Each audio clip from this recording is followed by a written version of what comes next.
Sasa hivi ukitaja moja issue ambayo ina upepo mkubwa sana kwenye mitandao ya kijamii ni kuhusiana na Harmonize pamoja na Kajala ambao imeonekana kama tayari wameshaweza kurudiana, ambapo ukipitia siku ya kumbukizi ya kuzaliwa kwa mtoto wa Paula pamoja na Mario ambaye anaitwa Mal, wawili hao walionekana wakivibe na kuendelea kuenjoy, wakiendelea kupeana vibe, wakiendelea kushow love kiasi ambacho watu wengi wakawa wametengeneza attention kwamba huenda wakarudiana. So Harmonize kupitia ukurasa wake wa Instagram amezirudisha picha ambazo alikuwa amepiga na Kajala hapo way back nyuma kidogo.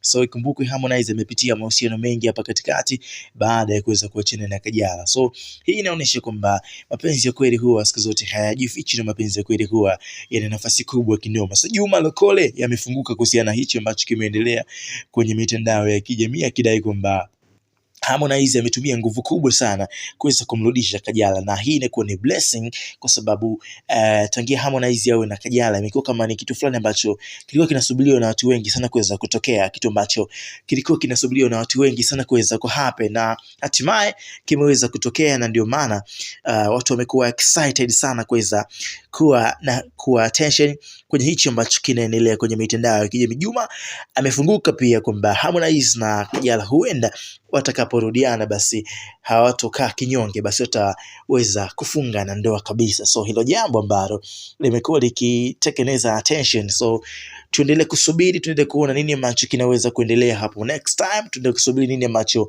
kitaweza kutokea. Harmonize yupo hivyo na amerudisha picha kwenye ukurasa wake wa Instagram kwamba wawili hawa hakuna kati yao hata moja ambaye ameweza kufunguka kwamba we dance, tuko kwenye love, tuko kwenye mahusiano na vitu kama hivyo kuweza ku happen. Bwana, hii hapa ni Crystal Media 24.